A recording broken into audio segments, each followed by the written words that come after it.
Trek Geeks Podcast Network is proud to have Fansets as its presenting sponsor. Fansets is the home for amazing pin collectibles with over 300 officially licensed Star Trek pins and new releases every month. Stay tuned for a special discount code worth 10% off your next order at fansets.com. Fansets, our pins have character.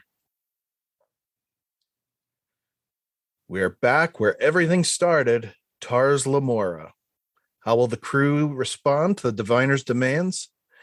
Grab your best Starfleet uniform and suit up to discuss it with us. I'm Mike Bovia, and this is Discovering Trek Prodigy.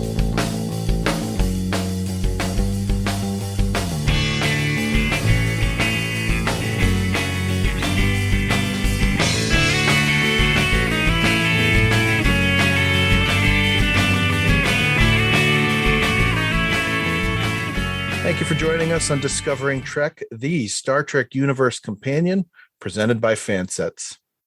This week on Prodigy, we return to Tars Lamora, where the crew plans to exchange the Protostar for the lives of the Unwanted.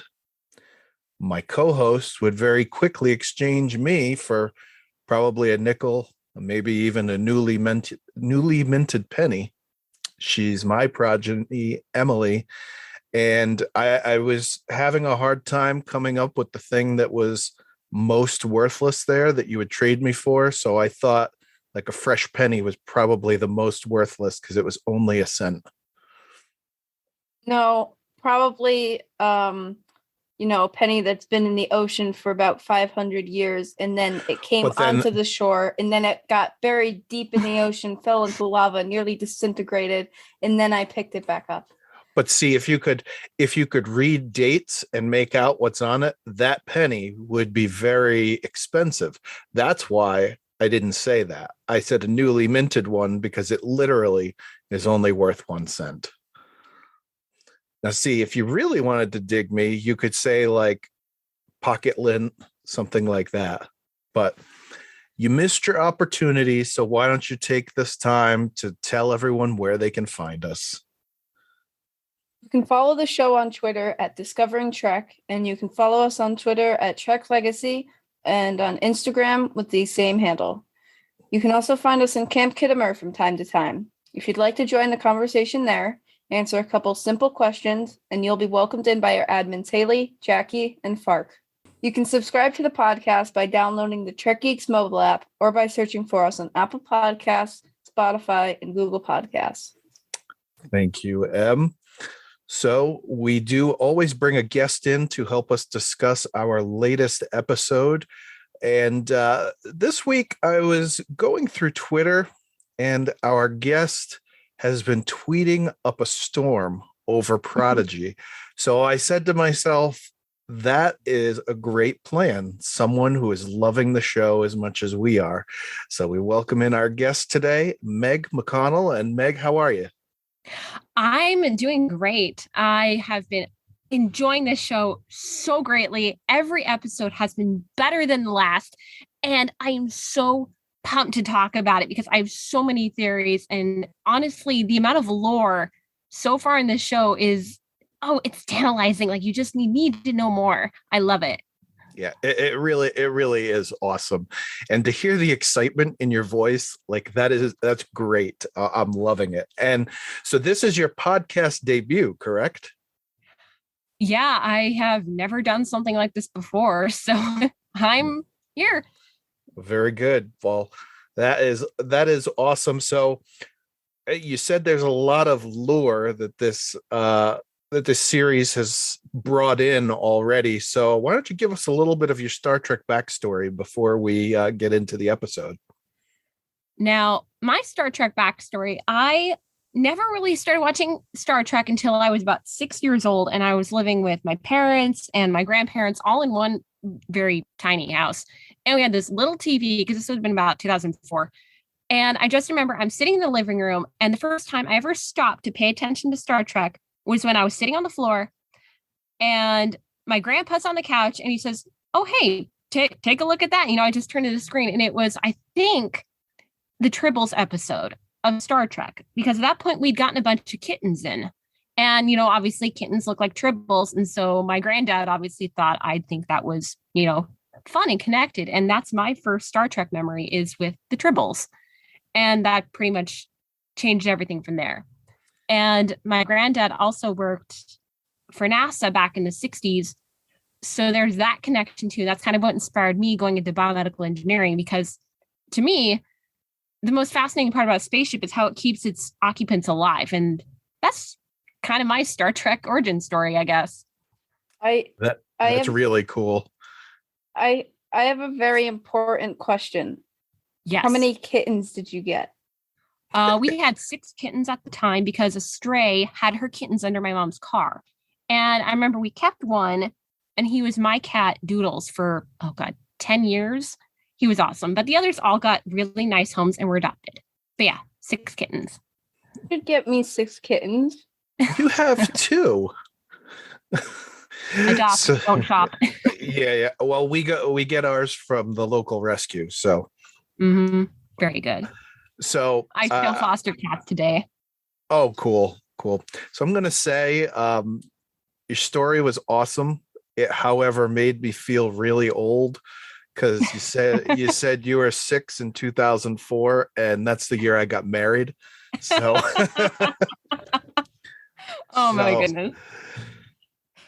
Okay, well, enough about my age. We'll move forward into the episode and tell everybody that this is a reminder that this episode of Discovering Trek provides spoilers for the Prodigy episode A Moral Star Part 1. If you have not watched yet, head over to Paramount Plus and watch the episode, then head back. Failure to do so leaves you open to spoilers. Episode 9 of Star Trek Prodigy, A Moral Star Part 1, aired January 28th, 2022. In a shocking turn of events, it was written by the entire writer's room. The Hageman brothers, the Benson sisters, Lisa Schultz Boyd, Nikhil S. Jayaram, Deandra Pendleton Thompson, Chad Quant, and Aaron J. Waltke. The episode was directed by Ben Hebon. Crew discusses how Rock got them all back from the events of the Tachyon storm. Dal accidentally knocks the head off of a deactivated Dreadnought 2, turning on a message from the Diviner. The group hears him tell them that they have 24 hours to return the Protostar in order to save the lives of the Unwanted on Tars Lamora. After deciding to return for the greater good, the crew works together to plan prior to their protowarp back. Dal and crew suit up in Starfleet uniforms for this special mission, prompting Janeway to change her look as well. Upon landing at Tars Lamora, the Diviner changes the plan. He now wants Gwyn, as well as the Protostar, with Gwyn negotiating the crew to get the Rev-12. The Diviner takes off with Gwyn aboard, destroying the power generator on the Rev-12, essentially sentencing all on the asteroid to death. We find out that the group had planned to be double-crossed from the beginning and had taken appropriate measures, removing the protocore and having Murph protect it, with Jankum and Rock working to bring the power back to the asteroid and Dal and Zero working to round up the miners. Well, thank you, Em. We kind of left that open-ended because the episode is open-ended. This is part 1 of 2. So, as is our custom, we'll ask Meg to go first on what your thoughts were for this episode. Good, bad, indifferent, and any detail you want to provide. Okay, so this episode absolutely blew me away. I mean, every episode of Star Trek Prodigy has been better than the last. And that's a pretty hard thing to top, I gotta admit. I'm not a writer, so that has to be something pretty difficult to get past. And it was incredible because I've binge watched so much Star Trek, but then seeing how this show ties together not only the storylines of each individual character, like Dal and his entire personification of not knowing what he is, and Gwyn literally being like one of 2 of the last of her species. And then, all the other kids having grown up on a mining planet, all of their personal stories tie together into one crew. And then that crew, obviously working the Protostar and then getting the Protostar off Tars Lamora and then growing as characters is incredible. And then making the decision to go back and save the rest of the quote unquote unwanted is also an incredible decision and a huge mark of growth on their part. So everyone writing this is getting my applause. Absolutely. And I cannot wait for the next episode. I know. I feel like I don't want to say I feel like we were cheated, because we definitely weren't. Just, man, I wanted the solution. I was so used to getting the solution to the episode at the end, and to have like a cliffhanger, it just bothered me. Yeah. I was sitting there. I was watching the episode with my sister, and we were both like sitting there on the end of our seats, like, okay, what's going to happen next? They're all floating there, and then cuts to the credits. And it was hilarious because we're both like, what? Not even an ad break. Where is it? Where's more? Yeah, exactly. Em, what about you? What about your thoughts? Okay, so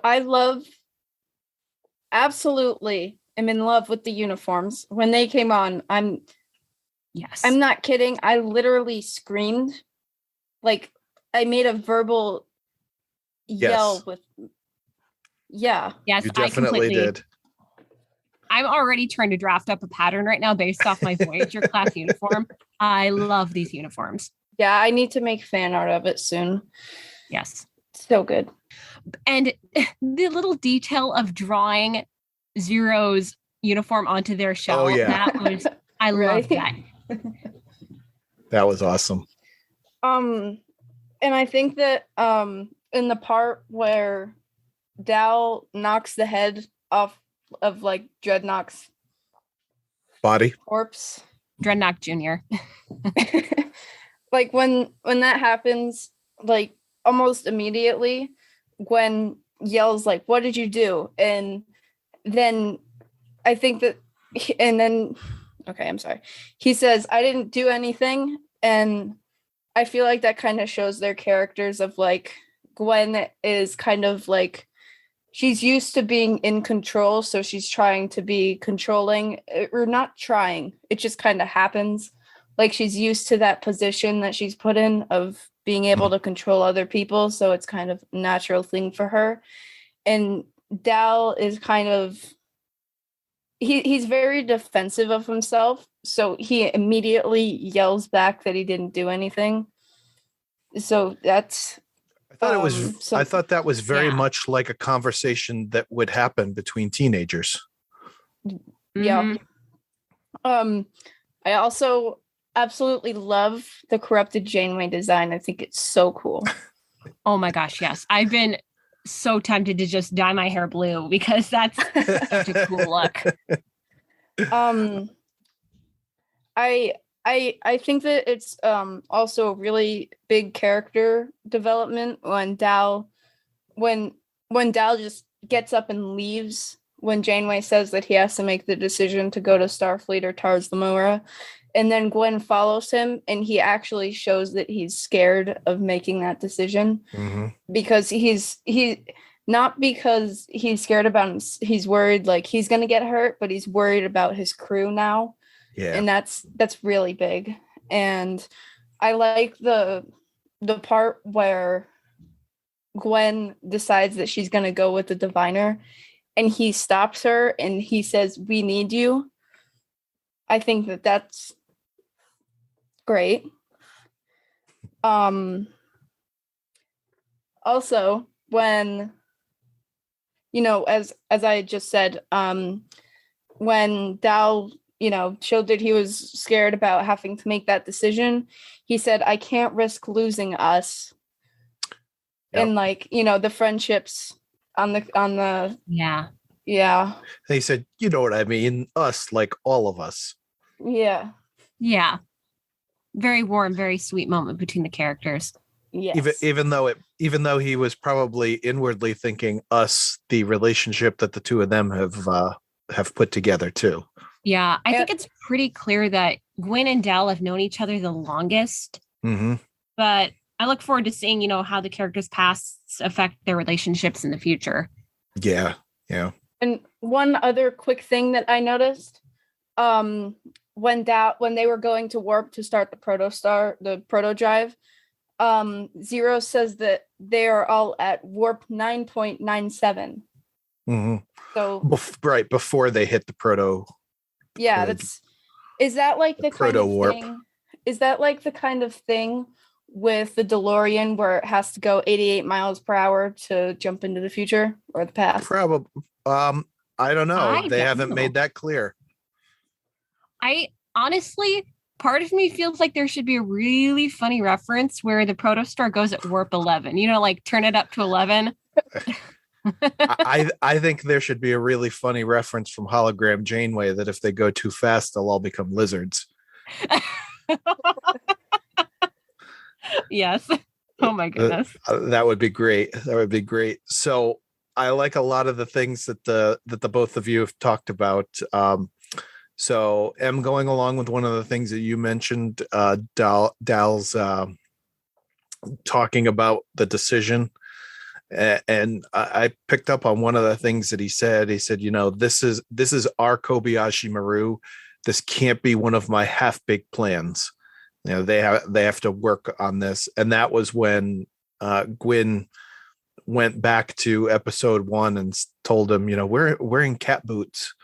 So, you know, she's really with him and kind of letting him know that the rest of the crew is as well. Mm-hmm. I feel like she's going to become like his first officer, either her or Rock, because of how much experience that Rock has now. You know, I think Rock has too much experience now to be a first officer. Yeah, and she like knows how everything works. She's an admiral. She can be an admiral now. Yeah, Starfleet's youngest admiral at 8 years old. Right. I thought it was very awesome how Janeway's coffee addiction has rubbed off on Gwyn and Rock. And that was great. I forgot who it was who pointed out that Gwyn had the largest cup. Like, yeah. That is such a mood. Like just as a university student, I'm like, yeah, I feel that. A couple of things that were said that I thought were important points to this episode. So they were talking about when they put the uniforms on, about how, well, you know, this mission that we're doing is probably the closest we'll ever get to Starfleet. And Janeway said, risking everything to bring hope to a hopeless cause, that's Starfleet ideals. That was a really, really cool moment, I thought, especially since it's the first time we've seen them in the uniforms. Mm-hmm. And then when they're back on Tars Lamora and she's walking toward the diviner, and he says, do you know what that uniform means? And she says, yes, a commitment to strive for a better future. I mean, come on. She's learned it all. Yeah, she's learned it all. Can I just say that is not what the conversation is? He starts yelling at her and she says, what, for a commitment to strive for a better future? It's not like that. Whatever. So yeah. Two more things that I really liked. Dal already has a better go to warp phrase than Saru with go fast. Yes. And how awesome is it that Murph can swallow a star? Incredible. Not just a star, a baby star. But a star, like he is swallowing a sun. I mean, like that is warm a planet and bring life to a star system kind of star. Right, like, right. I don't understand. Like, he's so tiny. Like, he fit inside Zero's little. Well, the Protostar was not that big. If you saw it, you know, the drive is relatively big to power that entire ship that has a lot of the drive, at least 200 people. Right. A lot of the drive got left behind. So, no, I mean, I'm just going from the episode, but Jankum Pog mentioned that it was the gravimetric protostar containment unit that was most of that space. So it was the gravity, the artificial gravity that contained the star. So the star itself is teeny weeny. I mean, it's a baby star, but the gravity containment field needed to contain a baby star which would be extremely dense, would have to be pretty big. But, just shoving Murph through a vent and then having him eat the baby star and then come back out and shove him into a zero suit probably wouldn't be that big. I mean, in essence, he swallowed an entire star that powers a giant chip. Yeah. Now, let that be a lesson to you, Em, that you just got smacked down by an honest to goodness engineer. So you better bring your A game today. I'm not graduated just yet, but we'll get there. Let's see. You already have a much higher education than I do, and she's 12. So you already have the you get the education credit here today. Oh. I think I might be more educated in some senses than you. Well, that's possible. Library computer, data being received. So each week we look at the episode and see if there was anything that harkened back to prior Star Treks. So this week, as always, we will do the same.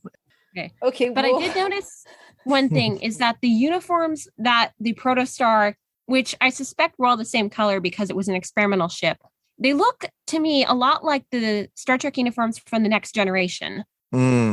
Like just from the color blocking on the front, some of the banding on the back, they just kind of reminded me of that. Yeah. But as for other callbacks, I'm not so certain. Yeah, I was thinking the same thing. The gray shoulder yokes. The black. Go ahead, Em. It wasn't gray. What was it? It's kind of a lilac, to be honest. Oh, really? Oh. It looked, well, at least to me, like more of a dusty lilac.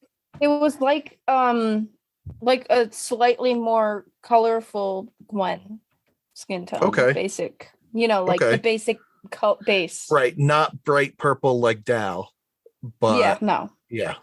Gotcha. I think the color, and this is just from what I know about design, is that the color got picked because it was a color that didn't clash with the main character's colors. Like Rock Talk's pink, Jenkin Pug's more of a tan, Dal is bright purple, and then Gwyn's very pale. So they had to pick a color that, would work for cadets who haven't figured themselves out yet, but also wouldn't look completely out of place among other Star Trek uniforms. Right.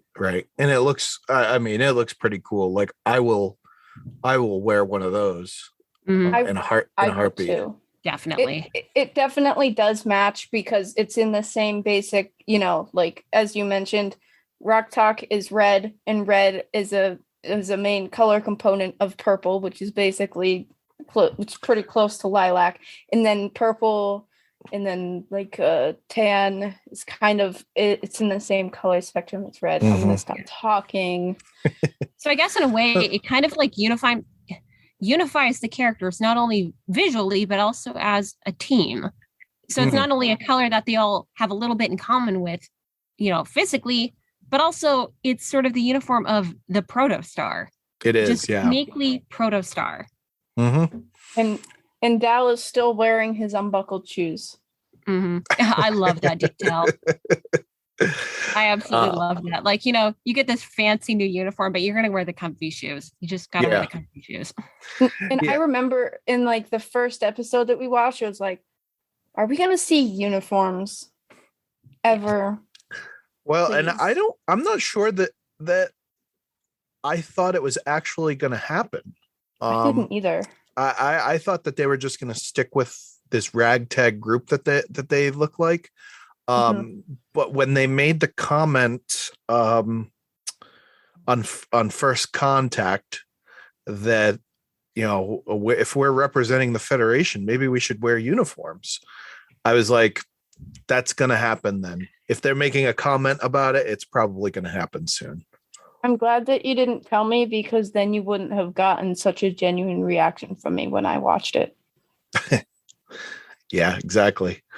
So a couple things that I had, first off, everyone was making a big deal about trying to figure out what Chakotay's uniform looked like in that hologram. And now we know this was the uniform. Not necessarily. No, it's already been confirmed. Yep. It has already been confirmed. I wanted And to accuse you of being wrong. Nope. And be I am right. right. I am right. And I will get into that later. So uniform detail that I noticed when Gwyn dropped her comm badge to the ground and the diviner stomped on it. We get a look at the cuffs of her uniform pants, and they have that Delta cutout on them like the next gen uniforms used to have, right by the boots. I didn't notice it the first couple times I watched it, but in the third watch of it, I noticed it sitting there. I said, ooh, that is a real good detail right there. Mm-hmm. Watched it 3 times. Yeah. Why not?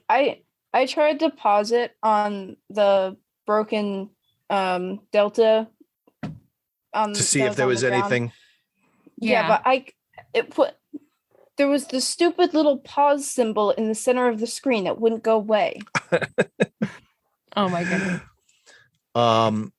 I mean, kind of a cheap one. They reference the self-destruct sequence in case they try anything funny. That's really cheap, but I'll take it. And my last one, the vibe that I got when Corrupted Janeway came on the screen was that she looks like Janeway, the depiction of her from Living Witness. What the people on the planet thought the Voyager crew was like. It was like the only glimpse that we ever got of like a mirror Voyager crew. And that was what I thought when I saw Corrupted Janeway. Yeah. I'm just wondering, does the diviner realize that when you destroy a Starfleet comm badge, it automatically sends out a distress signal to look for survivors? Because he might have just destroyed all his own plans, all to be petty against Gwyn. And I don't know, I find that kind of deliciously ironic that he's so against the Federation. He may have just summoned all of Starfleet onto his tail end. I have to add that to my theory. Well, there you go. Good. That's something for you to think about. Another theory that one of my moots, I think is how you say it, on Twitter said was that, the Protostar wouldn't have been able to go out without at least some crew members. So what if those crew members were hiding among the quote unquote unwanted miners on Tars Lamora? Like they were just waiting there the whole time to find a way to escape. Ooh, I will get to that. I will get to that later. That is one of that is right along some of my thinking. Please specify how you would like to proceed, sir. So the next section of our program is the Starfleet Academy section. And as we've talked about each week, Star Trek is a show that's always tried to teach the audience a lesson about itself. And Prodigy is now bringing that to the next generation. So we ask ourselves and our guests, what is this episode trying to teach the audience, whether it be us older folk or the younger generation? So Meg, as the guest, we typically will let you go first. So what did you find as a lesson from this episode? Honestly, the lesson that it taught me was that putting others' needs before your own and also helping people when you're in a position to do so is incredibly important.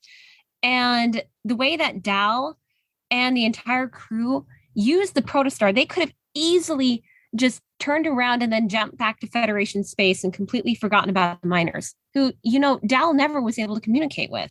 He didn't know them personally. He didn't know their first names or their favorite color. But all these people that he completely didn't know and that the other crew members of the Protostar didn't know, they went to help them. And I think that's an important message, especially today, that even if you don't know somebody, just lending a helping hand when you're able to do so is super important in life, because you never know when it's going to be you who needs help. And I, for one, should definitely know that, considering the things I've been through. So sometimes it's just a case of today you, tomorrow me. Maybe you'll need a helping hand tomorrow, or I'll need a helping hand, and you're going to want somebody to come there and give you a bit of a boost. So that's what this episode, I think, personally, was teaching. I like that. And Emilie was smiling because she has access to my notes as well. So she was smiling because the single note that I have here under this is the needs of the many. And, that Outweigh the goes needs of the few. right. Exactly. That goes along really well with what you were saying. But I'm actually going to take it in a slightly different direction as well, because I think that is the overall theme, is exactly what you said. The needs of everyone else should come before yours. You need to extend that helping hand to someone in need, regardless of what it means to yourself, putting forth that self-sacrificing effort. But the other part that goes along with that is, we go back to the episode Kobayashi. Dal had gone through that entire training program multiple times. We see right at the beginning of the episode that he's already learned something from that. But then he also learned this lesson from that as well, because at the very end, it's something that Spock said to him. The needs of the many outweigh the needs of the few. So he obviously wasn't just the jokester that we thought he was in that moment. He took something away from it, and he's now making application of it as well, which I thought was really cool. Yeah, I really love that character development in Dal, and just the way he took this message and applied it to what he knows now. And I could also see his fear, because we all know how the Kobayashi Maru went at the end. Like, it was a no win, and leading to at least in the Hollow program, the comrades on the ship dying. So that's honestly, I don't think him walking back into the captain's quarters and quote unquote running away from the situation was out of selfishness. He was scared.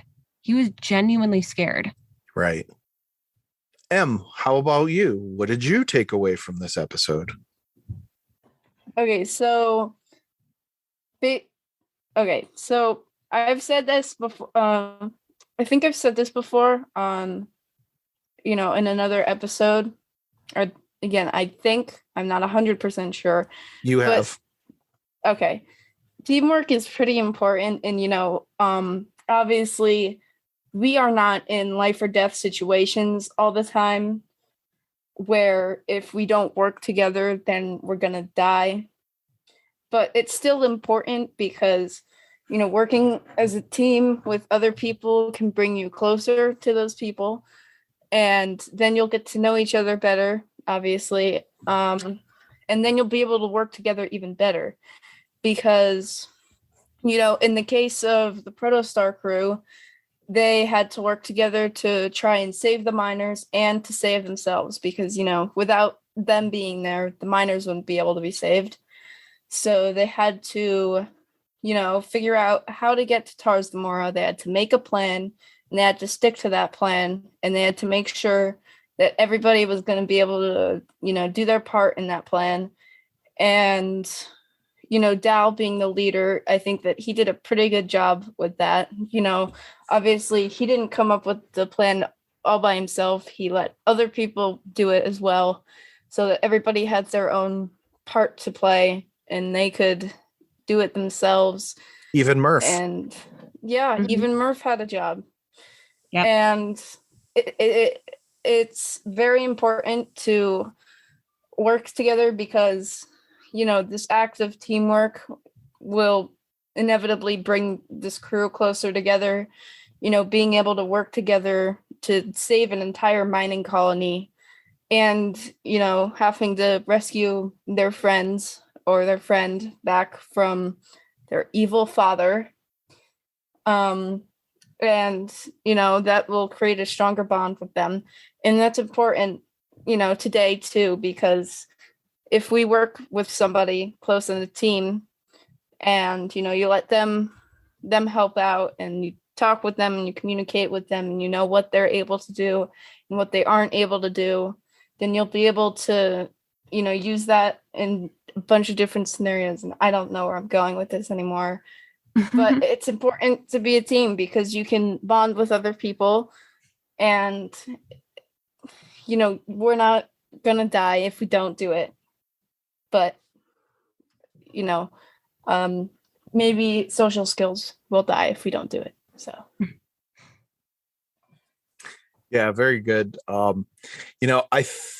thought that the overall arcing theme so far of this season has been working together as a team. And I thought this episode was the ultimate display of that.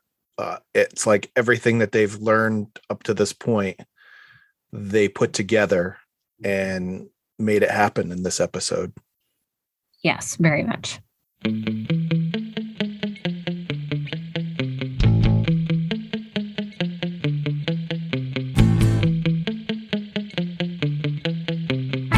I'd like to take a moment to talk about Fansets, the presenting sponsor of the Trek Geeks Podcast Network. Long before we were doing a podcast sponsored by them, we were Fansets customers. The quality of the merchandise they put out is second to none. It's not just Star Trek that they offer, as they have something for all different types of fandoms, including Scooby-Doo, DC Comics, Batman 66, Harry Potter, and Rick and Morty.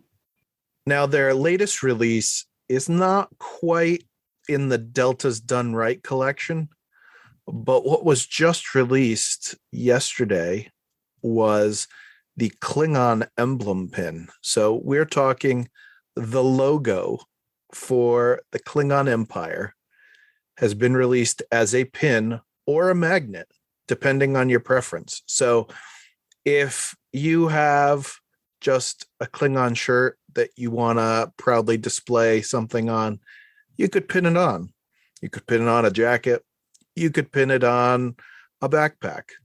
Now, if you're wearing one of those awesome full metal Klingon warrior costumes, get yourself the magnet, because then it's going to stick to that as well. That's just one of over 300 officially licensed Star Trek pins that Fansets has to offer. That includes the aforementioned Delta's Done Right collection, as well as micro crew pins, episode pins, and many other great designs. So go to fansets.com and put a whole bunch of pins in your cart. As a listener to the show, you can receive 10% off your next order from Fansets by using the code Discovering Trek at checkout. And also remember that you receive free shipping in the U.S. on orders $30 or more. Fansets. Our pins have character. And we thank Fansets for being the presenting sponsor of the Trek Geeks Podcast Network.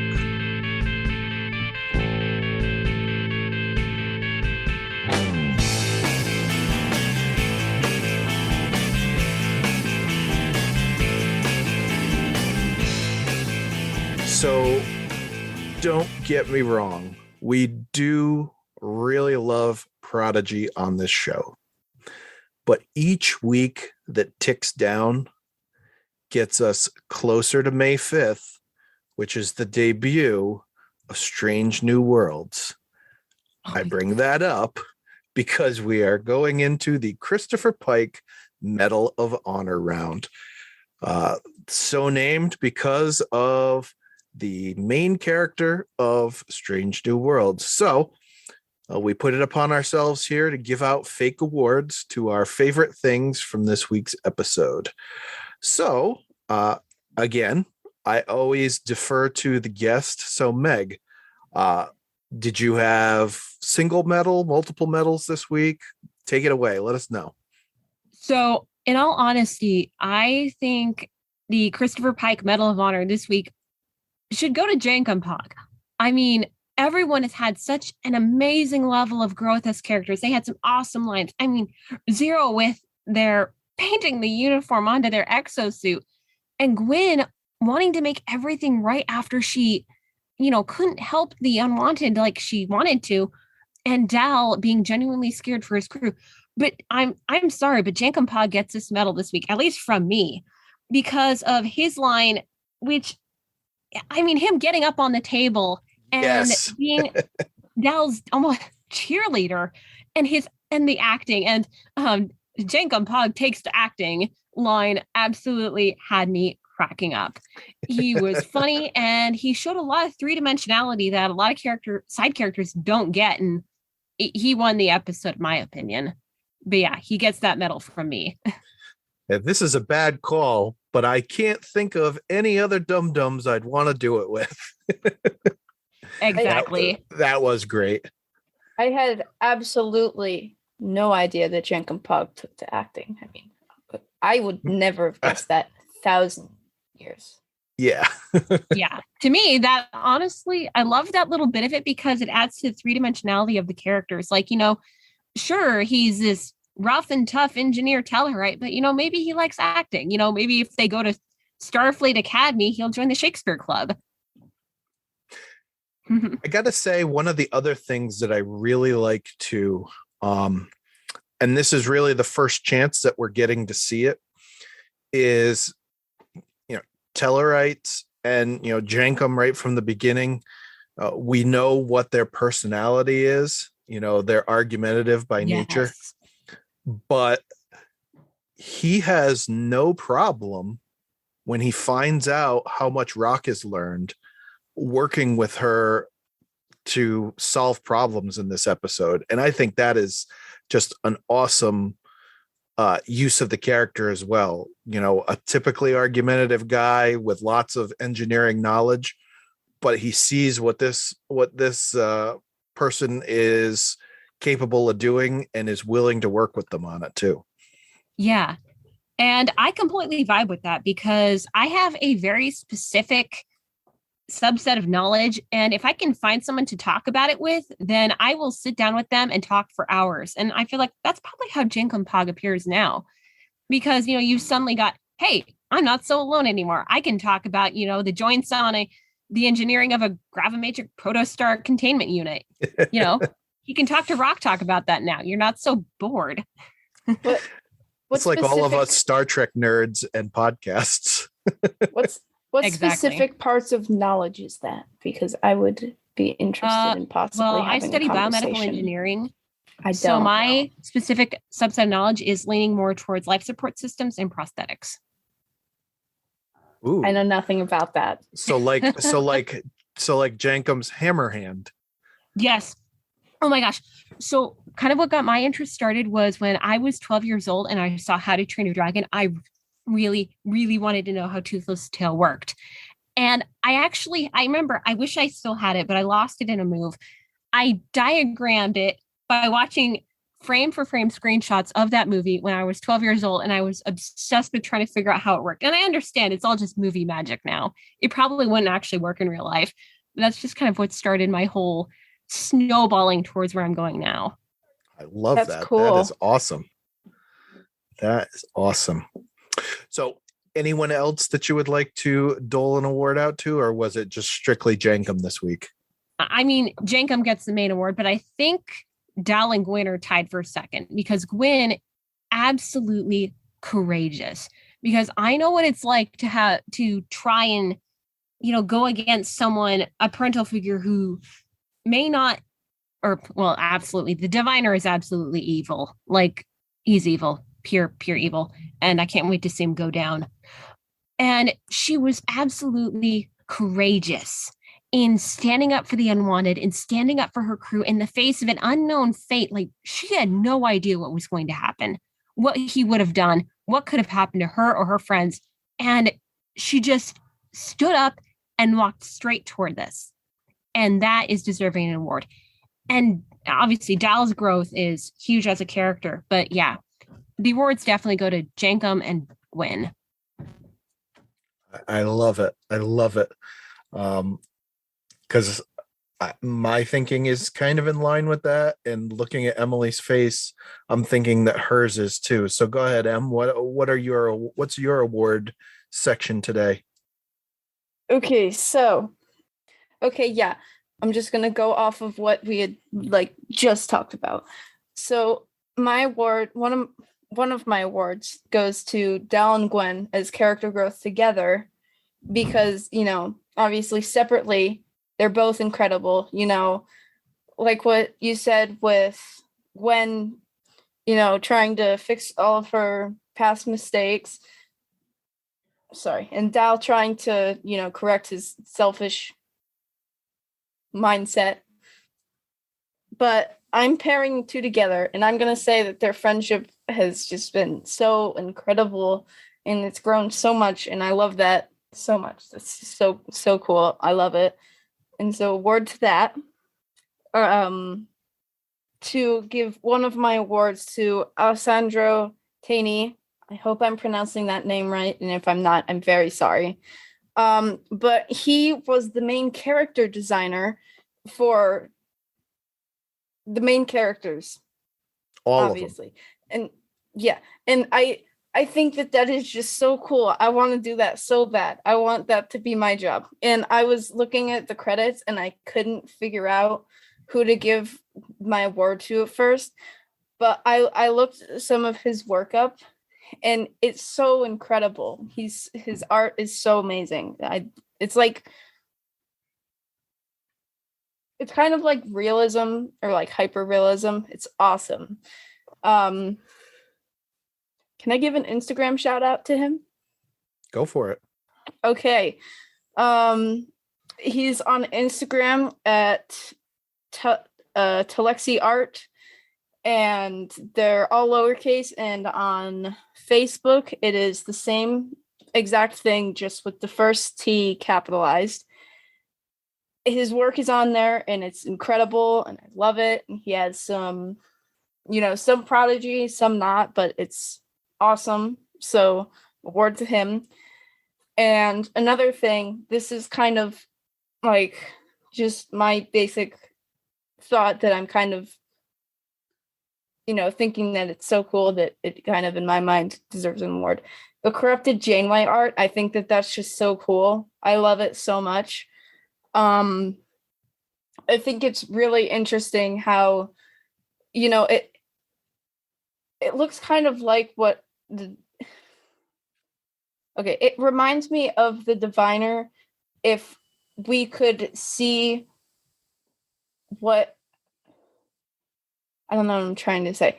It reminds me of the Diviner though, because, like she goes from like being all colorful to just blue, but like not like a bright blue, like, oh, it's happy and hooray. No, it's dark blue. It's scary. It's not okay. I don't know where I'm going with this, but I'm gonna stop talking. I'm gonna stop talking before I dig a deeper hole. Yeah, it's dark, so Yeah. you get the understanding that it's not a good Janeway anymore. Yeah. Yeah. So this is actually a first that you're naming names for people in the art department. So I think that can be your goal for the second half of the season, is instead of just saying, I'm going to give an award to art or animation, you can call out individuals. I am planning on it, because one of what I want to do is I want to be an artist, but I've decided that I want to do concept art for things. And there's a bunch of people that were in the concept art in the credits. So I want to give an award to at least one person in the concept art department in every episode. Sweet. That sounds Cool. Awesome. All right. So I cheated because I have, I don't know, I think about 10, maybe 12 people getting awards today. But let me explain myself here. So my first cheat was that I combined Gwyn and Dal as well for one award. We all did that though. Yeah. That can't count anymore. So they're kind of a unit. Yeah, it's becoming that way. It's becoming that way. And the character growth is obviously a product of the writing, but the way it's coming across is through the voice work of Brett Gray and Ella Purnell. And, you have to give a shout out to them, because, in order to convey the emotion of a character strictly through your voice is a gift. And what the two of them are doing is it's becoming really awesome work in this show. And I can't wait to see more of it as we continue to go on. I know way back in episode 1 of Discovering Trek Prodigy, Dan gave an award to John Noble, the voice of the Diviner. I'm giving him one in this episode because you know what? I think we've mentioned it already today. He is just devious. And He's that, such a good villain. yeah, Yes. yeah. And again, voice work, does he look like a villain, like in his animation? Absolutely.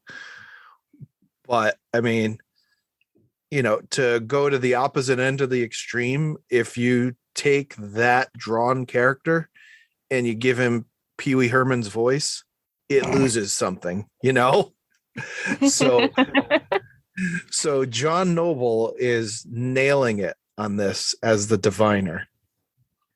And then I'm sorry, Prodigy Writers Room. I'm not going to rename all of you. I already did at the beginning of the episode, but this is why I said probably a dozen people, because this is the first time that I have ever seen an episode of Star Trek where the entire writers' room receives a credit for an episode. And I believe they've said that it's the same way for next week's as well.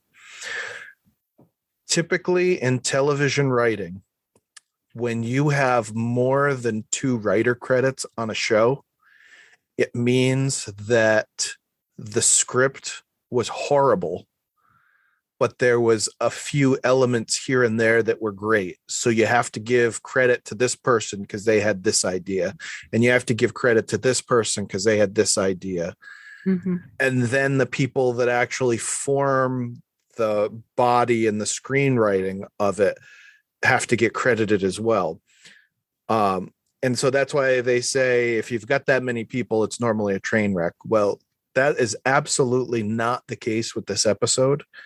You have the entire writer's room putting together.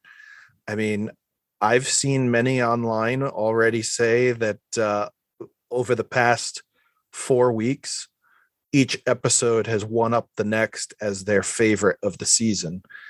And this is another one of them. This one vaults right to the top, I think, on a lot of people's lists as the next great episode. And the other thing that I want to mention about the writer's room actually goes back to the conversation we all had about the uniforms earlier. So last night I saw an article with inverse.com where the Hagemans were talking about the uniform choice. And they said, we really needed to put forth an effort because everyone is always going to question what you design for a uniform if it's different from what has been seen before. Mm-hmm. So the explanation, and they said this wasn't just us, this was, again, going back to this writer's room thing. We discussed it as a unit. These uniforms are specific to the Protostar, and it's because it's an experimental ship that they have this really cool looking uniform. But yeah, it's a little different from what we've traditionally seen. And I thought that was great. Here is a group of writers that care enough about not just putting the product out there for kids, which, they're doing a heck of a job with, mm-hmm. but they're also caring enough about the people that have been watching Star Trek for years that they want to make sure that they're doing it right for everybody as well. So I'll step off my soapbox. That was my thought on the uniforms. I think it was great.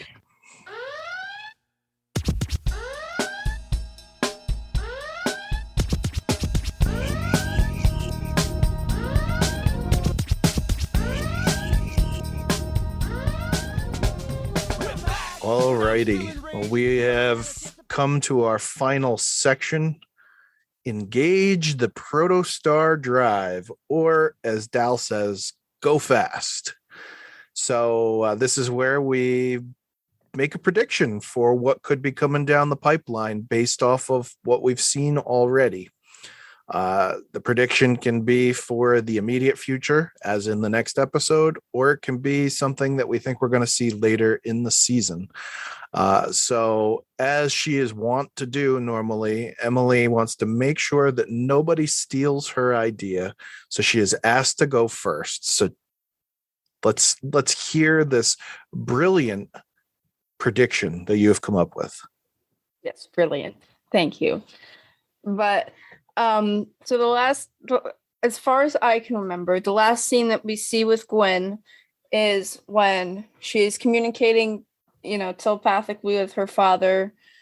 And he says, there's something that you're not telling me. There's something more. You're hiding something. And then he throws her away. And I'm not 100% sure what'll happen when she go to the brig. I don't know. But I'm going to assume that he's, obviously now that he knows that she's hiding something, he's not going to trust her. And so my first assumption is that she's probably going to go to the brig, unfortunately. And my prediction for part 2 is that she will make her way out of the brig because she always does. So she'll escape the brig and she'll take back the ship. And I don't know what she's going to do with her father and the robot guy, General Grievous 2.0. Dreadnought. Sure. Yep. I don't know. Maybe she can blow them out an airlock. That would make me happy, but I don't know. I can't tell her. She's done it once. Well, yeah. I don't know. She'll take back the ship somehow, leaving her father and Dreadnought to do whatever. I haven't thought of that until now. But, she'll go back and rescue the crew on Tars Lamora after they've restored gravity, hopefully. And, they've saved a lot of the miners and they've figured out ways to get them off the planet. In some way they've figured out a way to get them off so they're safe now.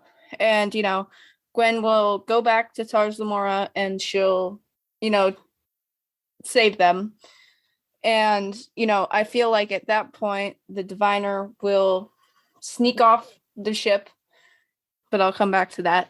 But before Gwyn gets there, our crew finds the original crew. You should just save this and write a script. Because this is really long. I'm sorry. I'm trying to explain it in a way that isn't in my head. They find the original crew and they, take them back onto the ship. The diviner escapes and, he goes after all of the miners because, I don't know. He goes after the miners and, Gwyn finds out that he's not on the ship anymore. And then the episode's over. And that is my script. And I'm sorry it was long. It's one sentence on paper. But in my head, it could be a film. Well, Meg, it's going to be tough to top that, at least word-wise. But well, go ahead. What do you have for a prediction? Beat the word count, but I think the next episode is going to be a doozy because not only is it going to be the ultimate episode of Star Trek Prodigy, but it's also going to be what's leading us into hiatus. So we'll have plenty of time to, debate theories and whatever. But I think, and I don't have any specifics in mind, I'm not a writer, is we're going to learn a lot more about the Valnakat and who the diviner is. Like, why doesn't he have an actual name? Why is he called the diviner? Is that a title? Does he have some sort of superpowers to see the future or something? But I feel like he stated in the first episode that they're the last of their kind, and I'm calling that that's not true. I feel like he's definitely lying about that. He's just using that lie to manipulate Gwyn into doing whatever he wants. And frankly, I feel like that lie and that obvious reveal of the lie is going to obviously push Gwyn even further away from him and further towards Starfleet. And my second theory just kind of revolves around Dal. Like, it would be interesting in this, and obviously I don't have any proof right now. I think whatever he is, however he made his way across the stars as a child and growing up with Nandi and winding up at Tars Lamora, his kind might have had something to do with the Valnakat, because it put an interesting connection between him and Gwyn. Maybe not as, enemies, like some sort of star-crossed friends kind of deal, but as maybe they were allies at one point, or their kind knew about each other, but not all the way. That's just my silly. Yeah, it's just my silly theory. Personally, that's really cool. Frankly, maybe it's because that part of me that was still salty as a 2-year-old over the Tigger movie, wanting him to have a huge family, thinks that Dal. I mean it. You're laughing, but I was so upset when Tigger opens that locket and there was no family picture inside. I really hope Dal has this big, happy family just waiting for him. That's how I feel. I'm only laughing because I love Tigger. Oh my God, yes. He was always my favorite. I had a stuffed Tigger who practically dissolved because I carried him with me through most of grade school, and he just kind of turned into a little wad of lint. But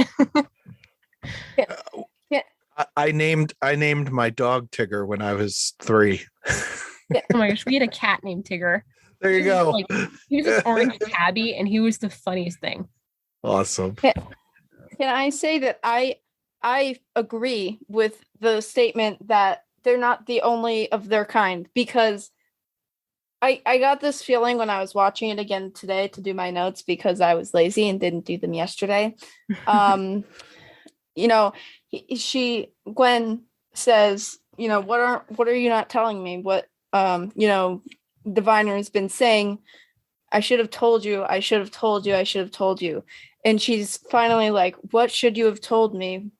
And he's like, I don't exactly remember what he says, but that's when they connected their minds. Yeah. And he's like, she says, why do you need this ship instead? Why did you go after the ship instead of me? And he says, there were reasons. And I feel like somehow he got into, what are we in the Delta? We're in the Delta Quadrant, right? Mm-hmm. Okay. He got in the Delta Quadrant. His, the Valnakat are from the Alpha Quadrant, the Beta Quadrant, the Gamma Quadrant, whatever different quadrant other than the Delta Quadrant. They're from a different quadrant, and he somehow I've heard even a different galaxy from some people. Yeah. Somehow he got over to the Delta Quadrant, and he had to make Gwyn because there was no way that he would possibly be able to get back to his home. And, he needed somebody else so that, hopefully he could, somebody from his family could get back to his planet. And, he needed the Protostar because he wanted to get back there himself. And the only way that he could get there was by using the proto drive. And I'm just very talkative today. Yeah. That's good. Mm-hmm. It's a podcast. We want talking on a podcast. I'm like never talkative, and all of a sudden I'm exploding. So I'm going to disappoint all, because my theory does not have the legwork that either of the two of you had. I am sticking with a thought that I had a few weeks ago, but I'm doubling down and going more specific. A couple of weeks ago, I said that Chakotay and his crew were miners on Tars Lamora, and that's where they were. So I'm double downing, and I'm saying we are going to see Chakotay and his crew next week on part 2 of this episode. That was part of my theories. It makes sense to hide in plain sight, though. Yeah, exactly. That was like just blend in. I was kind of wondering if it was going to be like the cliffhanger of this episode, where it's like we see them at the very end and then it cuts to credits, and then we would find out the story in part 2. But that would be evil. Now I kind of feel like that's going to happen in this episode, that Chakotay and crew is going to be the last thing we see for part 2, and then we have to wait. We have to wait through the hiatus to get the whole story. That would be worse. Can you imagine? I take back that I said that this would have been evil. That will be much worse. It would be that's like something the diviner would plan. Yeah. It would be best of both worlds all over again for those of us old enough to have had to deal with that in 1990. Well, Meg, thank you so much for joining us. And thank you for letting me on here for my glorious podcast debut. This has been so much fun. This is the first time. I mean, I've been in Zoom meetings before for university, and that's always interesting. But for something I'm actually interested in, Star Trek, it's just so exciting. And thank you for having me on here. You're welcome. Awesome. You're welcome. So if people want to continue the Prodigy conversation with you, where can you be found online? I am Commander Meg over on Twitter, and that's pretty much my only social media. But yep, I'm Commander Meg over on Twitter. I do Star Trek theories, Star Trek art, sometimes talk about my life a little bit, but I'm kind of private in that regard. But yeah, I do a lot of Star Trek art and theories. And my favorite Star Trek is Prodigy, definitely followed by Gwyn. Nice. You're one of my favorite people that we've had on. Oh, thank you. That's so sweet.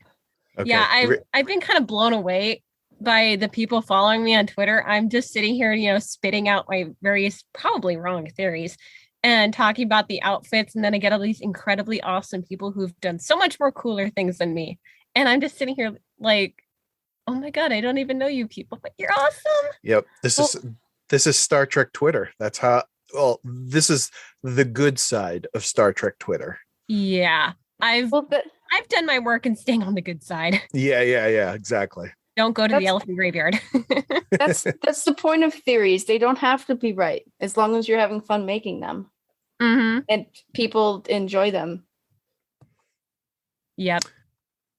Don't forget that you can support Discovering Trek and the Trek Geeks Podcast Network by subscribing to bonus content on Patreon. Get access to unedited audio of all our podcasts and a lot of other perks. If you'd like to support this and the other member podcasts of the Trek Geeks Podcast Network, beam on over to patreon.com/trekgeeks, where subscriptions start as low as $2 a month. For more great Star Trek discussion, check out the aforementioned member podcasts on the network. In addition to Discovering Trek, there's Trek Geeks, Rewind, Politreks, 5-Year Mission, Deep Space Pride, Infinite Trek, The Divine Treasury, Sci-Fi Sisters, Drawn to Trek, Science Station 2, and With the First Link. You can find all these shows and where to listen on trekgeeks.com/listen or by downloading the Trek Geeks mobile app. Trek Geeks Podcast Network. No one talks Trek like we do. Episode 9 has shown us that this truly is a crew that knows how to work together to accomplish a mission. Will Dal and company get the Protostar back? What is the truth that the diviner keeps telling Gwyn about? And will Janeway be brought back to her original programming? Tune in next week as we discuss the conclusion of the first half of Star Trek Prodigy Season 1 here on Discovering Trek. Until then, never stop discovering. Music for Discovering Trek is provided by 5-Year Mission. They're writing an original song for each episode of Star Trek. Hear more of their music at 5yearmission.net. Discovering Trek is a production of Coconut Media Works. Executive producers Bill Smith and Dan Davidson. For more great Star Trek discussion, discover the other shows of the Trek Geeks Podcast Network at trekgeeks.com or find us in Apple Podcasts, Spotify, or your favorite podcast app.